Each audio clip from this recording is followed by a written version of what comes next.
বাংলাদেশকে বিনিয়োগের আদর্শ গন্তব্যস্থল উল্লেখ করে অন্তর্বর্তী সরকারের প্রধান উপদেষ্টা অধ্যাপক ডক্টর মোহাম্মদ ইউনূস চীনা ব্যবসায়ীদের এদেশে বিনিয়োগ করার আহ্বান জানিয়েছেন। সেই সাথে বাংলাদেশকে ম্যানুফ্যাকচারিং হাব হিসেবে গড়ে তোলার আহ্বানও জানান তিনি। তবে প্রধান উপদেষ্টার এই প্রস্তাব কতটা ইতিবাচকভাবে নিল চীনা বিনিয়োগকারীরা, বিস্তারিত লিমা সায়ন্তীর ডেস্ক রিপোর্টে। ঢাকায় বাংলাদেশ চীন বিনিয়োগ ও বাণিজ্য সম্মেলনের উদ্বোধনী অনুষ্ঠান অনুষ্ঠিত হয় ১ জুন। সেখানে প্রধান উপদেষ্টা চীনা বিনিয়োগকারীদের উদ্দেশ্যে বক্তব্য রেখেছেন। চীনাদের উদ্দেশ্যে ডক্টর মোহাম্মদ ইউনূস বলেন, বাংলাদেশ চীন একসঙ্গে এ যাত্রা শুরু করল। প্রধান উপদেষ্টা তাদেরকে আমন্ত্রণ জানিয়ে বলেন, বাংলাদেশে বিদ্যমান বিপুল সম্ভাবনা আছে, যা কাজে লাগাতে আহ্বান জানান চীনা বিনিয়োগকারীদের। তাছাড়াও তিনি আরও বলেন, বাংলাদেশের টেক্সটাইল ও পোশাক শিল্প থেকে শুরু করে ওষুধ, কৃষি প্রক্রিয়াকরণ, পাট, মৎস্য ও তথ্য প্রযুক্তি প্রতিটি খাতেই বিনিয়োগ ও অংশীদারিত্বের উপযোগী সুযোগ রয়েছে। আর তাই এদেশে চীনা ব্যবসায়ীদের বিনিয়োগ করে ম্যানুফ্যাকচারিং হাব তৈরি করার আহ্বান জানান তিনি। স্বাস্থ্যকর অল টাইম ফ্যামিলি কেক, সব সময় all time healthy life. Bangladesh ও চীন সরকার যৌথভাবে এ সম্মেলনের আয়োজন করেছে বলে জানা গেছে। রাজধানীর আগারগাঁওয়ে বাংলাদেশ বিনিয়োগ উন্নয়ন কর্তৃপক্ষের বিটা মাল্টিপারপাস হলে সম্মেলনটি অনুষ্ঠিত হয়েছে।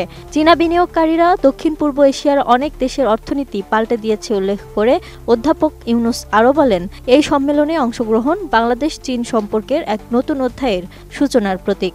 চীনা বিনিয়োগকারীরা দক্ষিণ পূর্ব এশিয়ার অনেক দেশের অর্থনীতি পাল্টে দিয়েছে।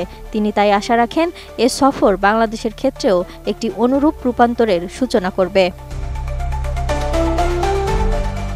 বাংলাদেশ এক পরিবর্তনের দ্বারপ্রান্তে দাঁড়িয়ে রয়েছে উল্লেখ করে প্রধান উপদেষ্টা বলেন, অন্তর্বর্তীকালীন সরকার বিনিয়োগ পরিবেশ উন্নত করতে, নীতিমালা সহজ করতে এবং ব্যবসার জন্য অনুকূল পরিবেশ নিশ্চিত করতে দৃঢ় প্রতিজ্ঞভাবে সংস্কার কার্যক্রম চালিয়ে যাচ্ছে।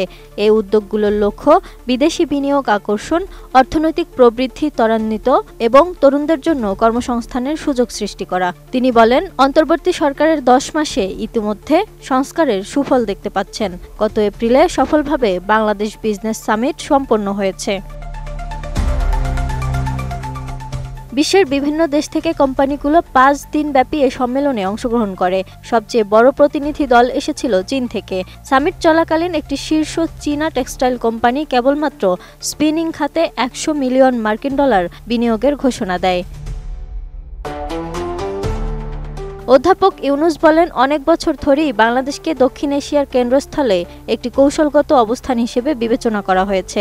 বাংলাদেশের 18 কোটি মানুষের মধ্যে অর্ধেকেরই বয়স 26-এর নিচে। এ কর্মক্ষম জনশক্তি বাংলাদেশকে বিনিয়োগের আদর্শ গন্তব্য হিসেবে গড়ে তুলছে। তবুও বহু দশক ধরে বাংলাদেশ বিদেশি বিনিয়োগ আকর্ষণ করতে ব্যর্থ হয়েছে। বহু অর্থনৈতিক অঞ্চল গড়ে তোলা হয়েছিল, কিন্তু সেগুলো খালি পড়েছিল, গরু চড়ানোর জন্য ব্যবহৃত হয়েছে। ব্যাপক দুর্নীতি, শাসনের ব্যর্থতা ও স্বৈরশাসন সম্ভাব্য বিনিয়োগকারীদের দূরে সরিয়ে দিয়েছে বলেও মন্তব্য করেন প্রধান উপদেষ্টা doctor Mohammad Yunus. Lima Sayanti, desk report, ATN news.